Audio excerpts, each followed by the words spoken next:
Karena setiap seseorang apabila dia terus-menerus di dalam belajar, maka dia akan mendapatkan hidayah oleh Allah Subhanahu wa taala untuk semakin baik untuk hidup dan kehidupannya. Dan dikatakan pula bahwasanya seseorang dia akan bisa mendapatkan ilmu apabila dia menjauhi dua sifat yang sangat jelek ini, ya. Sebagaimana dikatakan oleh ulama, la yata'allamul ilma mustahyin wala mustakbir. Tidak akan orang yang belajar orang yang punya dua sifat, ya. Yang pertama adalah mustahyin, orang yang malu-malu, maka itu tidak akan pernah dia belajar, dia malu, ya. Dia tidak akan pernah mendapatkan ilmu. Wala mustakbir, dan tidak juga orang-orang yang sombong, yang dia merasa sudah cukup, ya. Makanya kita meminta kepada Allah semoga kita diberikan keistiqomahan di dalam belajar ilmu agama, ya. Makanya seseorang semakin dia merendah, semakin banyak dia akan mendapatkan ilmu dan keberkahan. Dan semakin orang dia, ya, sudah merasa tinggi, maka dia akan jauh dari ilmu dan keberkahan ilmu. Maka kita memohon kepada Allah agar diberikan hidayah atau taufik untuk senantiasa menuntut ilmu agama. Jamaah sekalian rahimani wa rahimakumullah. Insyaallah pada kesempatan kali ini kita akan melanjutkan pembahasan kitab Fathul Qawil Matin fi Syarhil Arba'in wa Tatimatil Khamsin, ya. Dan kita kemarin sudah sampai kepada hadis yang pertama tentang hadis apa? An-niyah, ya. Ada yang sudah hafal hadisnya? Ada yang sudah hafal? Ayo, ingat, la yata'allamul ilma mustahyin wala mustakbir. Jangan malu-malu. Ayo, Mas. Anda hafal ya hadisnya?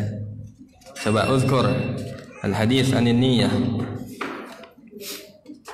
Innamal a'malu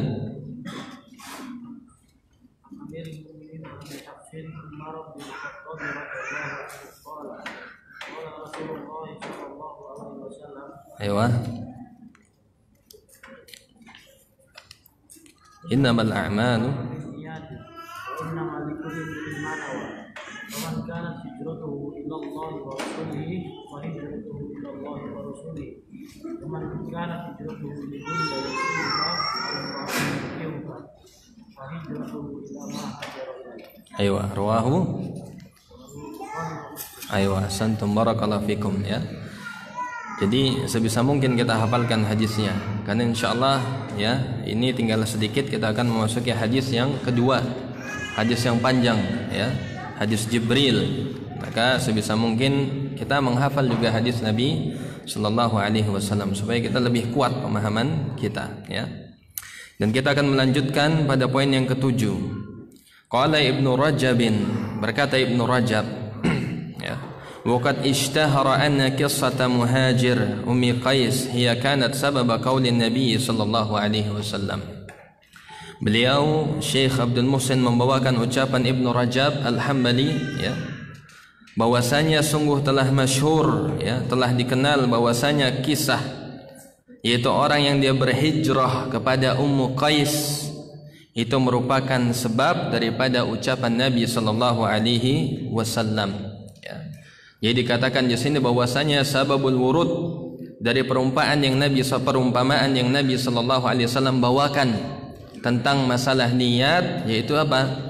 Faman kanat hijratuhu ila Allah wa rasulih fa hijratuhu ila Allah wa rasulih. Wa man kanat hijratuhu lidunya yusibuha aw imra'atin yankihuha.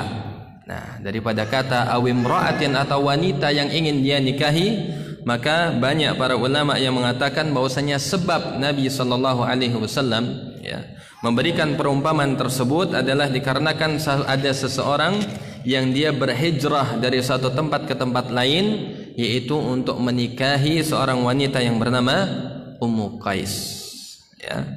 Jadi ada yang menyatakan demikian, ya. Sebagaimana kata beliau di sini, wa dzakara dzalika katsirun minal mutaakhirin fi kutubihim. Dan sungguh telah banyak yang menyebutkan demikian, bahwasanya, ya, Nabi sallallahu alaihi wasallam menyebutkan perumpamaan hijrah seseorang kepada dunia dan kepada wanita itu adalah karena kisahnya siapa? Yaitu seorang yang hijrah karena ingin menikahi Ummu Qais, ya. Itu banyak oleh para mutaakhirin di zamannya Ibnu Rajab yang menyebutkan di dalam kitab-kitab mereka. Akan tetapi apa kata Ibnu Rajab Al-Hambali? Walam nara lidzalika aslan bi isnadin yasihhu wallahu a'lam. Akan tetapi kami belum melihat yang demikian tersebut ada asalnya, ya, yang sahih, adanya dalil yang sahih yang menunjukkan bahwasanya, ya, ucapan Nabi aw imra'atin yankihuha itu dikaitkan dengan kisahnya seorang yang hijrah untuk menikahi Ummu Qais, ya. Jadi ini kata beliau terkait dengan cerita atau sababul wurud daripada hadis tersebut, ya, maka beliau mengatakan ini tidak ada asalnya, meskipun dia masyhur tercatat di dalam kitab-kitab para ulama, ya, yang mengkaitkan hijrahnya seseorang karena untuk menikahi Ummu Qais dengan sebab, ya, sababul wurud dari hadis Nabi sallallahu alaihi wasallam tersebut. Itu poin yang ketujuh. Kemudian poin yang kedelapan, an-niyatu mahalluha al-qalbu. Bahwasanya niat itu tempatnya mahalluha al-qalbu, ada di hati. Wa talaffudzu biha bid'atun, kata beliau, ya.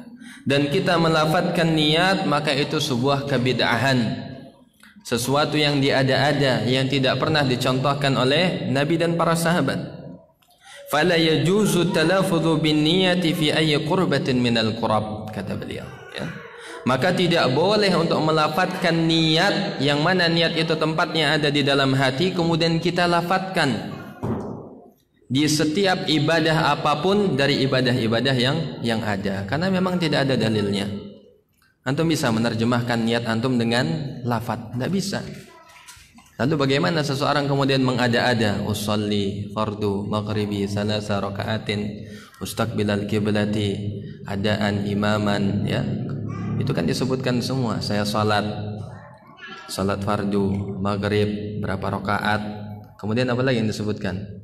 Rakaatnya, posisinya sebagai imam atau makmum, kemudian karena Allah atau bukan, ya. Kemudian apa lagi? Harusnya disebutkan lengkap, ya, masjidnya di mana, ya kan, harusnya. Tapi ini nggak disebutkan. Makanya Syekh Ibrahim Ar-Ruhaili ketika daurah itu, ya, harusnya disebutkan lengkap kalau mau sekalian. Dia salatnya di mana, ya, kemudian jamaahnya berapa, harusnya seperti itu. Tapi kan tidak ada. Makanya ini mengada-ada. Dari mana ucapan tersebut? Usolli, saya salat fardu maghrib, rokaatnya, ini rokaatnya sampai dihitung, ya kan, ya. Jadi seperti itu. Maka ini semua merupakan kebid'ahan, karena tidak ada satupun, ya, hadis dari Nabi sallallahu alaihi wasallam yang menyebutkan tentang talaffudzu bin niyat, melafadzkan niat di setiap segala jenis ibadah. Dan di sini beliau mengecualikan illa fil haji wal umrah, kecuali hanya pada dua saja, yaitu apa? Haji dan umrah, ya. Akan tetapi jamaah sekalian rahimani wa rahimakumullah, para ulama sebagian menganggap ini bukan talaffudzu bin niyat.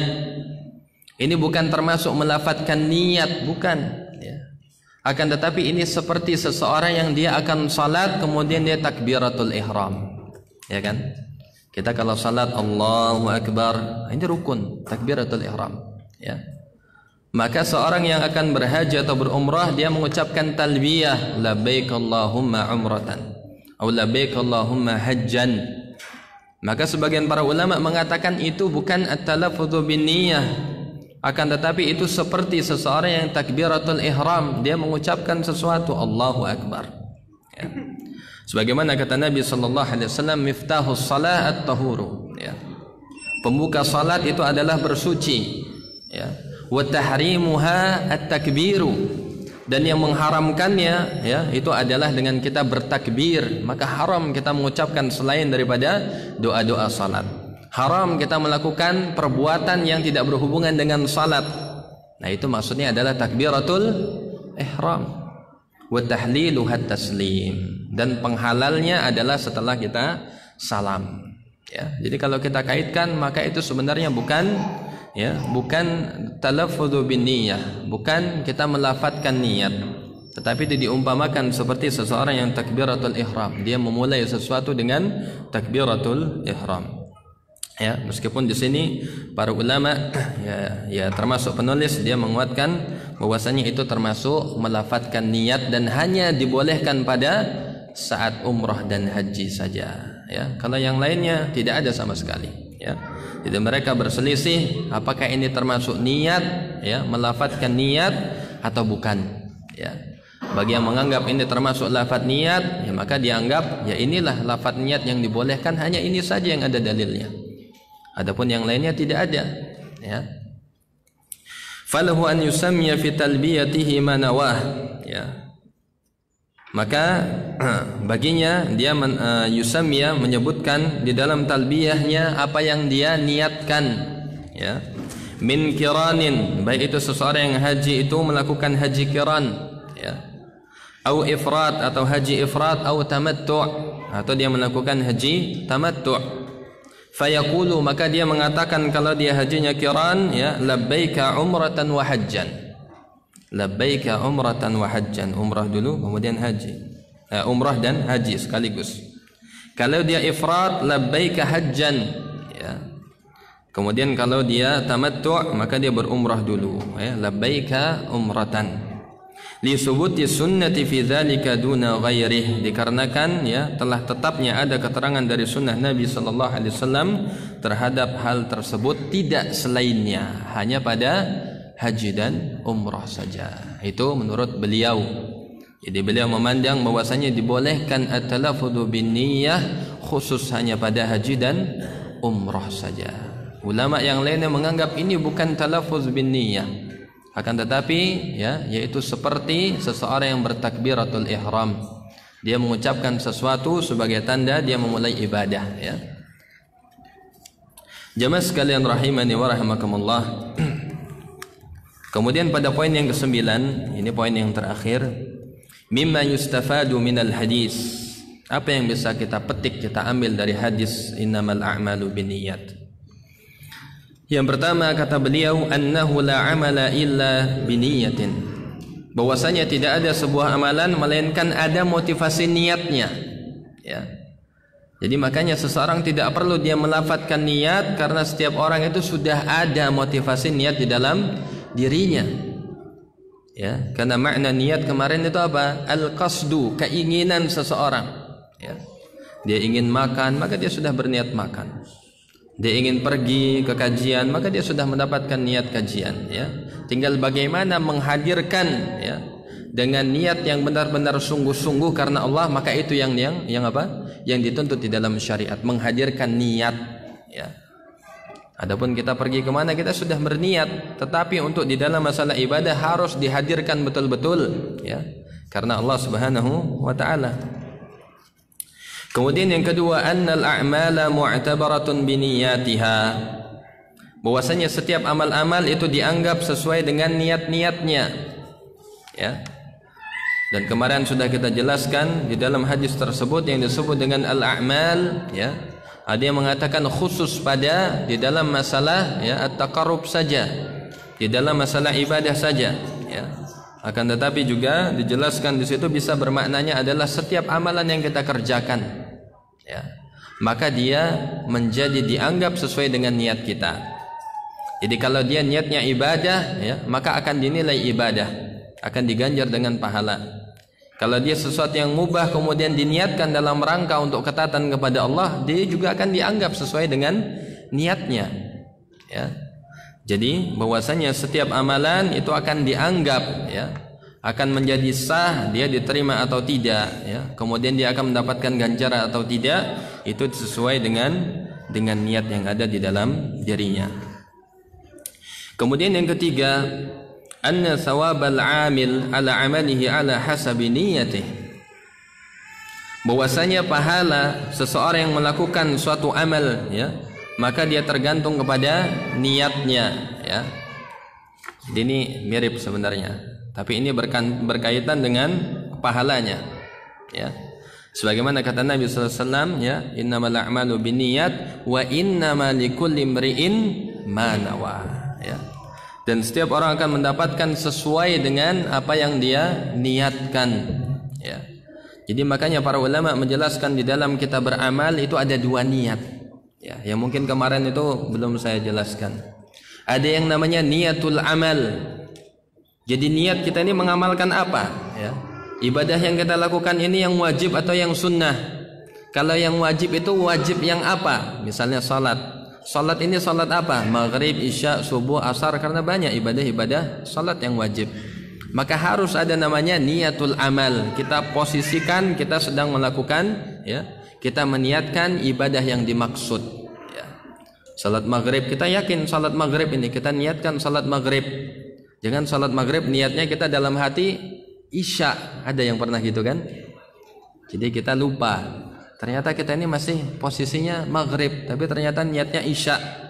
Maka penting untuk niatul amal. Untuk apa? Untuk membedakan antara yang wajib yang satu dengan yang lainnya. Ya, sama juga seperti yang sunnah. Kita di dalam misalnya berinfak, ya. Infak kita ini infak yang wajib atau yang sunnah, zakat atau bukan? Ya, maka harus diperjelas, harus didetailkan. Ya, maka ini namanya niatul amal. Ya, sehingga menjadi sah ibadah kita. Kalau kita niatnya salat maghrib, ya, ternyata posisinya kita sedang salat isya, ya, maka ini salah di dalam niat ibadahnya. Ya. Kemudian yang kedua adalah al-ma'mulu lahu, harus ada niat untuk siapa, ya, amal tersebut dikerjakan. Maka ini hubungannya dengan keikhlasan. Ya. Kita mengerjakan karena Allah atau karena selain Allah. Ada riyanya atau tidak, ada sum'ahnya atau tidak, ya. Maka ini yang menjadikan penentu. Wa innama likulli imri'in ma nawa. Setiap orang mendapatkan sesuai dengan niatnya, maksudnya ganjarannya. Ya. Kalau dia niatnya karena Allah, maka dia mendapatkan dengan, ya, pahala yang sempurna. Tapi kalau ada di dalamnya riya, ada di dalamnya sum'ah, maka dia akan terkikis amalan tersebut. Makanya harus ada dua niat tadi di dalam kita melakukan ibadah. Pertama niatul amal, kita melakukan ibadah apa harus jelas. Kemudian niatul ma'mulu lahu, ya. Kemudian kita kerjakan untuk siapa, ya. Maka ini yang harus kita hadirkan niat, ya, di dalam kita mengerjakan ibadah al-ma'mulu lahu. Maka ini sangat penting, ya. Menjadi penentu diterima atau tidaknya ibadah kita, yaitu kalau niat kita ikhlas atau tidak karena Allah Subhanahu wa taala. Itu yang ketiga. Kemudian yang keempat, darabal alimul amsala litawdihi wal bayan. Kita melihat dari hadis tersebut, ya, bahwasanya Nabi sallallahu alaihi wasallam di dalam beliau menyampaikan, ya, nasihatnya di dalam menyampaikan hadis tentang niat, kemudian beliau membawakan permisalan, membawakan, ya, contoh supaya apa? Supaya semakin jelas, supaya semakin bisa difahami oleh orang yang mendapatkan nasihat tersebut, ya. Makanya Nabi sallallahu alaihi wasallam di dalam menjelaskan, ya, innamal a'malu binniyat wa innamal likulli imri'in ma nawa. Kemudian membawakan contoh. Apa contohnya? Tentang orang yang berhijrah, ya. Kata Nabi, "Man kanat hijratuhu ila Allah wa rasulih." Siapa yang dia hijrahnya karena Allah dan Rasulnya, fa hijratuhu ila Allah wa rasulih. Maka dia mendapatkan ganjaran, ya, sesuai, yaitu kepada Allah dan Rasulnya. Maksudnya mendapatkan ganjaran pahala dari Allah Subhanahu wa taala. Wa man kanat hijratuhu lidunya yusibuha. Kemudian dibawakan lagi contoh yang tidak baik. Yang pertama dibawakan contoh yang baik, ya. Kalau niatnya karena Allah, dia akan mendapatkan juga karena Allah. Dia mendapatkan pahala yang sempurna. Tapi sebaliknya kata Rasul, "Wa man kanat hijratuhu lidunya yusibuha aw imra'atin yankihuha fa hijratuhu ila ma hajara ilaih." Ya. Sebaliknya apabila seorang hijrah karena dia mengharap dunia atau karena wanita yang dia ingin nikahi, maka hijrahnya seperti yang dia niatkan. Maksudnya apa? Ya, tidak mendapatkan ganjaran pahala, ya. Bahkan itu termasuk sesuatu yang tercela. Karena beliau membandingkan antara yang terpuji dengan yang tercela, yang baik dengan yang buruk, ya. Maka ini juga, ya, sebagai renungan bagi kita, hijrah kita, ya. Untuk siapa kita berhijrah? Apakah karena dunia, ya? Apakah karena wanita, ya? Nasallallahu salamata wal afiyah. Kemudian yang kelima, Nabi sallallahu alaihi wasallam atau di sini disebutkan fadlul hijrati litamtsilin Nabi sallallahu alaihi wasallam biha. Nabi sallallahu alaihi wasallam di sini sekaligus juga ya itu mengutamakan ya, menyebutkan keutamaan yang namanya hijrah sebagai permisalan Nabi sallallahu alaihi wasallam di dalam hadis tersebut ya. Dan bahwasanya hijrah ini merupakan ya bagian dari syariat, bagian daripada ibadah, dan ini berlangsung sampai hari kiamat ya, yang namanya hijrah. Meskipun secara asal al-hijrah itu bermakna at-tark, dia meninggalkan sesuatu. Minal makan ilal makanil akhar, dari sebuah tempat kepada tempat yang lain ya. Min daril kufri ila daril Islam ya. Dari negara yang kafir kepada negeri yang muslim. Min dari syirki ila dari tauhid ya, dari negeri yang penuh dengan kesyirikan kepada negeri yang penuh dengan ketauhidan ya. Maka ini makna hijrah secara hissi ya. Adapun secara maknawi adalah bagaimana kita berubah, kita merubah dari perilaku yang buruk kepada yang baik, daripada berislam yang tidak sempurna kepada Islam yang lebih kafah. Maka ini juga termasuk hijrah ya. Jadi hijrah dalam makna yang lebih luas. Dan di sini Nabi sallallahu alaihi wasallam memberikan perumpamaan, maka ini menunjukkan bahwasanya hijrah itu merupakan ibadah yang agung, merupakan suatu perkara yang utama ya di dalam syariat. Wa qad jaa fi sahih Muslim an Amr ibn al-As radhiyallahu an. Dan sungguh telah ada di dalam sahih Muslim dari Amr ibn al-As radhiyallahu an, dari Nabi sallallahu alaihi wasallam, beliau pernah mengatakan ya, ama alimta anna al-islam yahdimu makana qablah. Wahai ya Amr ibn al-As, tidakkah kamu tahu bahwasanya Islam itu menghapus, menghancurkan apa-apa yang sebelumnya ya. Jadi kalau ada seorang yang muallaf ya, yang tadinya bukan muslim, non muslim, kafir, kemudian masuk pada Islam, maka masa lalunya itu akan ya, dosa-dosanya akan dihapuskan, akan digugurkan semua kesalahannya yang telah lalu kalau dia masuk ke dalam Islam ya. Wa annal hijrata tahdimu makana qablaha. Begitu juga dengan hijrah, maka hijrah tersebut juga akan menghapuskan ya, akan menghancurkan, menggugurkan apa-apa yang telah kamu kerjakan di masa lalu. Dengan cara apa? Ya kita bertaubat ya. Ya ayyuhalladzina amanu tubu ilallahi taubatan nasuha. Wahai orang yang beriman, bertaubatlah kalian kepada Allah dengan taubat yang sebenar-benarnya, yaitu hijrah ya, dari yang tidak baik kepada yang baik. Maka janji Allah Subhanahu wa taala, asa rabbukum ayyukaffira ankum sayiatikum. Mudah-mudahan Rabb kalian akan menghapuskan kesalahan-kesalahan kalian. Wa yudkhilakum jannatin tajri min tahtihal anhar. Dan bahkan tidak hanya dihapus, tetapi apa? Akan dimasukkan ke dalam surga yang mengalir sungai-sungai di bawahnya ya. Ini termasuk keutamaan hijrah. Kita berpindah dari kejelekan kepada kebaikan ya. Dari kita melakukan dosa kepada ketaatan kepada Allah ya. Kemudian kata beliau sallallahu alaihi wasallam, wa annal hajja yahdimu makana qablah. Begitu juga dengan haji. Tidak tahukah kamu wahai Amr ibn al-As, bahwasanya haji itu juga akan menghapus apa-apa yang sebelum kamu berhaji ya. Maksudnya dosa-dosa yang kita lakukan. Dan para ulama memang beliau lebih mendetailkan bahwasanya yang dimaksud adalah dosa-dosa kecil ya. Karena setiap amalan yang bisa menghapus dosa yang dimaksud adalah dosa-dosa kecil selama yang dia pernah lakukan ya. Makanya orang yang telah berhaji, maka dia seperti orang yang kawaladin waladat ummuh, seperti bayi yang baru dilahirkan kembali, yaitu maksudnya tanpa dosa-dosa kecil yang pernah dia perbuat. Kalau dosa besar maka harus dengan bertaubat kepada Allah Subhanahu wa taala dengan taubatan nasuha. Itu poin yang kelima tentang keutamaan hijrah. Kemudian yang keenam kata beliau, annal insana yu'jaru aw yu'zaru aw yuhramu bihasabi niyyatihi.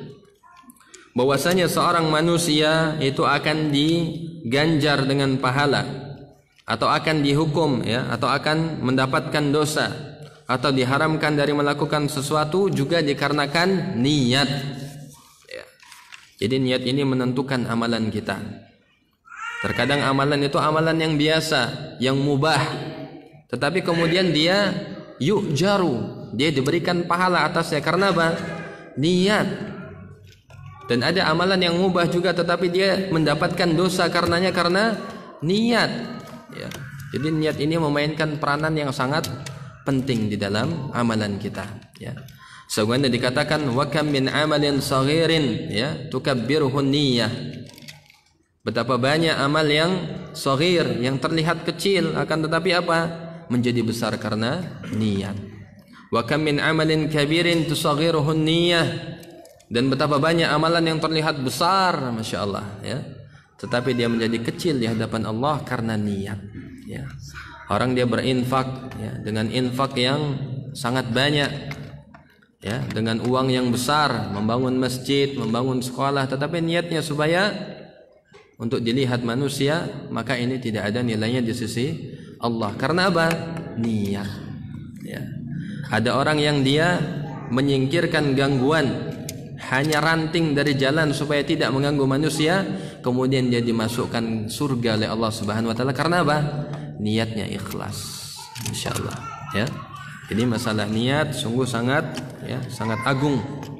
Bahkan seseorang ya, di dalam hadis disebutkan 3 orang yang pertama kali dilemparkan ke dalam neraka adalah orang-orang yang amalnya besar kalau dilihat manusia. Ya, yang pertama siapa? Mujahid fisabilillah. Ya, dia berjihad di jalan Allah. Kemudian dia mengatakan ketika ditanya ya tentang jihadnya, kemudian dia mengatakan qataltu fika. Saya berjihad karenamu ya Allah. Tetapi kata Allah ya, laqad kadzdzabta. Sungguh kamu berdusta. Kamu berjihad supaya kamu disebut sebagai pemberani, maka itu sudah kamu dapatkan, maka kemudian dilempar ke dalam api neraka.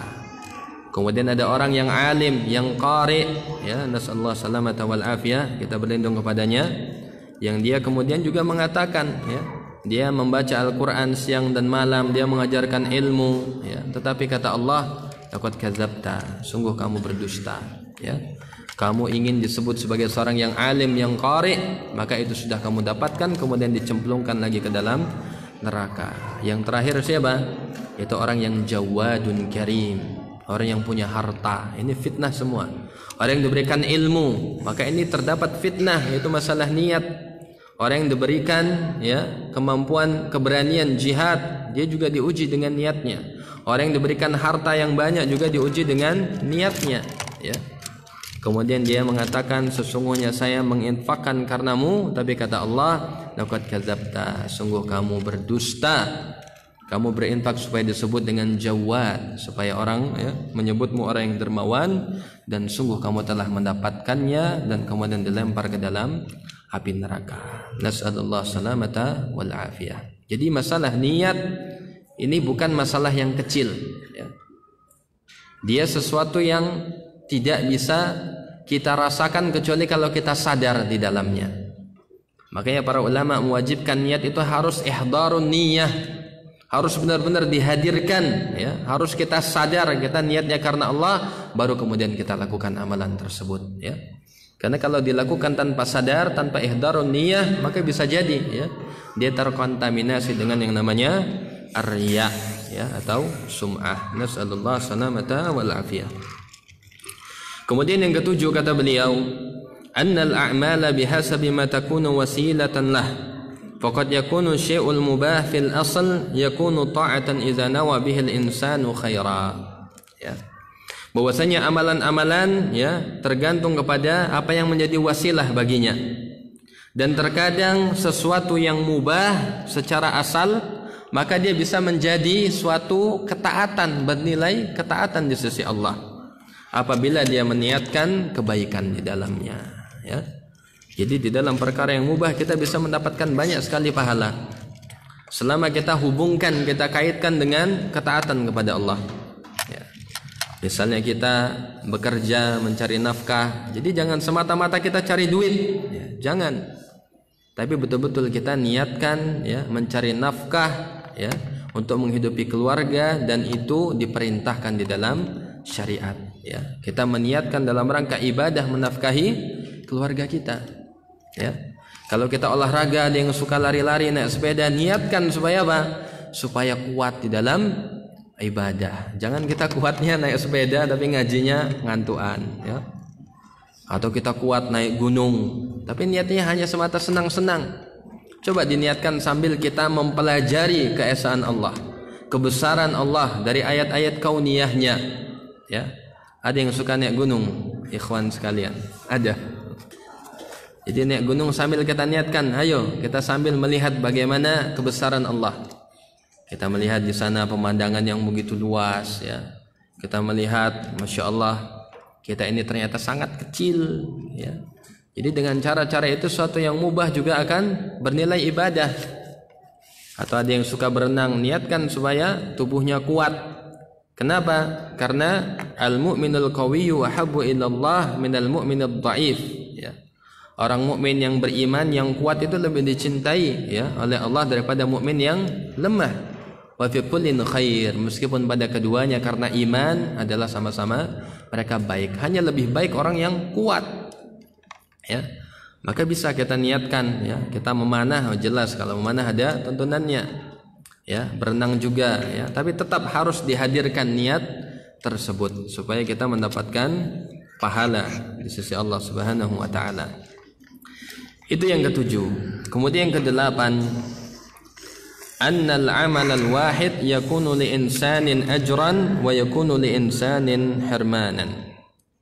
Bahwasanya dalam sebuah amal ya, satu perbuatan itu bisa saja seorang manusia dia bisa mendapatkan pahala. Tetapi bagi manusia yang lain itu bisa menjadi dosa. Apa contohnya? Apa? Misalnya main HP ya. Bagi orang yang menggunakan HP-nya untuk ngaji, untuk zikir pagi petang, kemudian untuk membuka apa grup-grup risalah ya, dapat manfaat dia, maka dia dapat pahala. Tapi kalau dia pergunakan untuk yang selain itu ya, nauzubillah, untuk bermaksiat kepada Allah, maka suatu yang kelihatan yang mubah tadi ya, maka dia akan menjadi hirman, dosa bagi yang lainnya ya. Jadi itulah ya yang berhubungan dengan pembahasan kita masalah an-niyat. Jadi niat amat sangat menentukan. Tidak hanya dianggapnya suatu ibadah sah atau tidaknya, tetapi juga ya kalau berhubungan dengan niatnya karena Allah, al-ma'mulu lahu, untuk apa dikerjakan, maka itu berhubungan dengan besar kecilnya ya nilai suatu ibadah.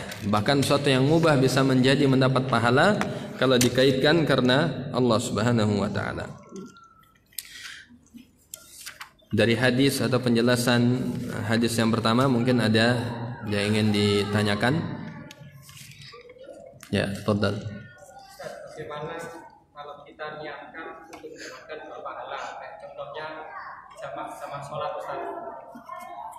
Ketika kita sedang safar kan, kita ingin menjamak sholat zuhur sama asar, tiba-tiba di perjalanan kita sudah sampai, terus sampai tujuan itu sudah masuk asar, kita sholat lagi, Ustaz, karena ingin mendapatkan pahala. Itu bagaimana, Ustaz? Ya enggak apa-apa. Niatnya itu sudah niat antum mendapatkan pahala, insyaallah. Ya. Jadi memang di dalam masalah niatul amal ya, sebagaimana yang pernah saya singgung kemarin, maka dia harus spesifik ya. Maka ta'addudun niyah, menggabungkan niat itu dalam masalah misalnya suatu ibadah yang memang tidak dia hanya menginginkan wujudul amal, wujudul ibadah ya, maka ini tidak dianggap dia sebagai menggabungkan niat. Contohnya antum ya, ketika masuk masjid sudah masuk azan, kemudian di situ waktu mepet misalnya tinggal 3 menit, maka di situ kita diperintahkan salat apa? Antara tahiyatul masjid dengan qabliyah zuhur misalnya, atau qabliyah subuh ya. Maka di sini tidak apa-apa menggabungkan niat Maksudnya apa? Karena salat tahiyatul masjid itu menginginkan adanya wujudus salat saja. Yang penting kita salat sebelum kita duduk ke dalam masjid, kita salat, maka itu sudah termasuk mengamalkan hadis Nabi sallallahu alaihi wasallam, ya, apa? Idza dakhala ahadukumul masjida fala yajlis hatta yusalli rak'atain. Apabila kamu masuk masjid, maka janganlah kamu duduk sampai kamu melakukan salat 2 rakaat.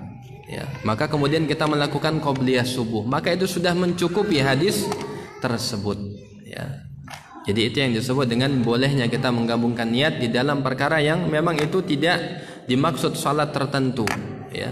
Karena salat tahiyatul masjid, ya, maka itu bukan salat khusus. Ya, para ulama menjelaskan karena itu yang penting wujudus shalah. Yang penting kita melakukan salat apa saja, ya, selama kita belum duduk ke dalam masjid.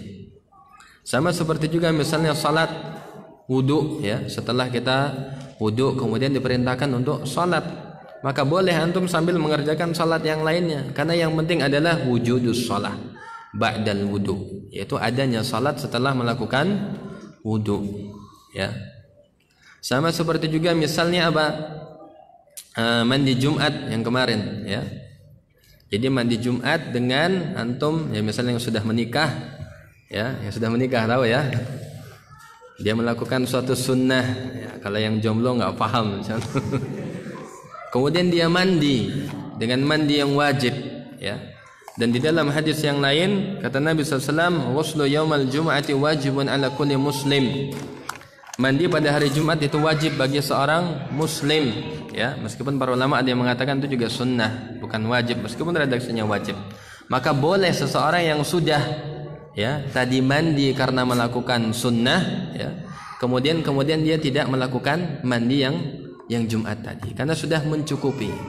Yang penting adalah wujudul amal, yaitu adanya kita melakukan mandi pada hari Jumat.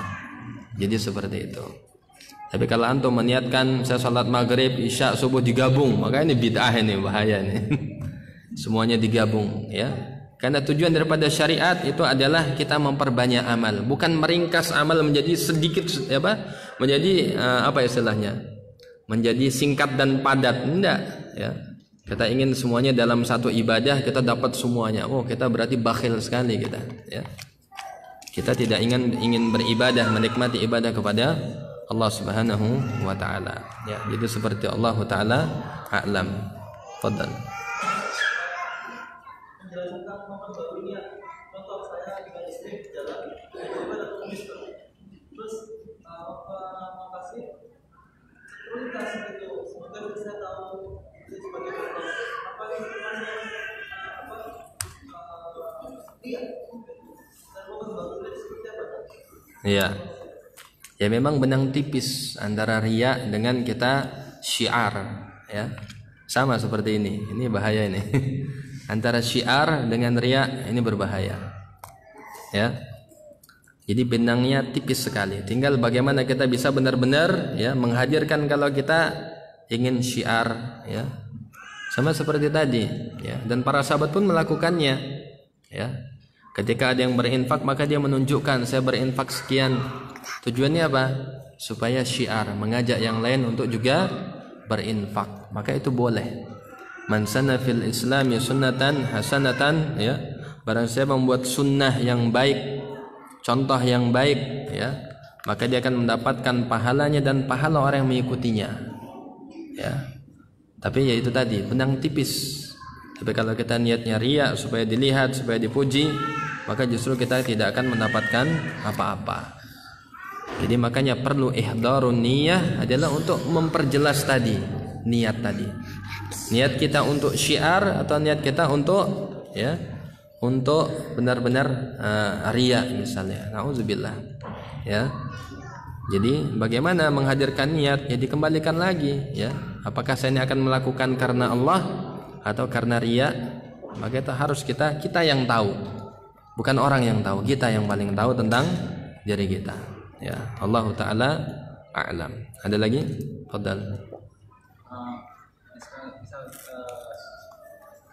kita itu kan sholat maghrib terus pas di tengah-tengah itu baru teringat ternyata bukan sholat maghrib maghrib itu saya ingat bahwa itu sholat isya itu apa kita harus mulai dari awal apa emang dulu di tengah-tengah sholat itu sudah Iya, ya memang pembahasannya kalau dibahas itu sangat panjang. Tapi kalau antum mau aman, adalah antum memperbarui, ya. Karena niat itu ada dua. Yang pertama, niatul amal itu harus diperjelas dari awal, ya. Karena itu sah atau tidaknya ibadah antum ya di situ. Kemudian adapun ma'mulul lahu, maka di situ ganjaran pahalanya, ya. Makanya dia apa tadi disebutkan annal a'mala mu'tabaratun biniyatiha. Jadi amalan itu dianggap sesuai dengan niat di awalnya, ya. Jadi makanya harus menghadirkan dua niat tadi. Mengerjakan ibadah apa ini? Salat maghrib, ya maka kita sadar salat maghrib itu 3 rakaat, ya. Dan waktunya demikian, ya. Seperti itu. Jadi kalau mau lepas dari khilaf, maka antum harus meniatkan dari awal lagi, ya. Karena tidak sah ibadah tanpa niat yang benar, dan niat mencakup dua hal. Allah Ta'ala a'lam. Nanti bisa ditanyakan mungkin kepada Ustaz Ari atau Ustaz lainnya untuk lebih detailnya. Ada lagi? Karena pembahasan kita sudah habis ini. Kita akan masuk kepada hadis yang kedua, hadis Jibril yang sangat panjang. Dan harapan saya, ya, bisa dihafalkan dari sekarang. Masih ada waktu 1 bulan. Masa 1 bulan tidak hafal, ya? Kan kita 1 bulan sekali kan kajiannya, ya. Jadi dihafalkan supaya kita lebih faham. Jadi ilmunya lebih masuk, ya, lebih detail, lebih kuat keilmuannya. Jadi tidak hanya pemahaman, tetapi juga hafalan. Jadi hebatnya ulama-ulama Islam, dia punya kekuatan hafalan, ya. Jadi mereka hafal dan mereka faham. Tapi kalau orang-orang kafir, mereka kadang, ya, pemahamannya bagus, tetapi tidak punya hafalan, sehingga hujah mereka lemah, ya. Ya, bisa kita lihat misalnya Zakir Naik, kita membantah dia dengan hafalan dan dengan pemahaman yang bagus, ya. Maka sudah sepatutnya penuntut ilmu, ya, kita hafalkan hadis-hadis tersebut. Untuk hadis yang kedua insyaallah nanti saya minta, ya, kepada antum salah satunya untuk menyebutkan dulu, baru akan kita kaji. Mungkin seperti itu. Sudah masuk waktu Isya, Pak, ya? Sudah ya Pak? Sudah ngedip-ngedip, ya. Ya, kita cukupkan sekian. Insyaallah pada pertemuan yang mendatang kita akan membahas al-hadis tsani, ya, dari hadis Arba'in An-Nawawi dengan syarahnya Syekh Abdul Muhsin Al-Abbad fidahullah taala. Aqulu qawli hadza wa astaghfirullah li wa lakum innahu wal ghafurur rahim. Kita akhiri dengan doa kafaratul majlis. Subhanakallahumma bihamdika asyhadu an la ilaha illa anta astaghfiruka wa atubu ilaik. Assalamualaikum warahmatullahi wabarakatuh.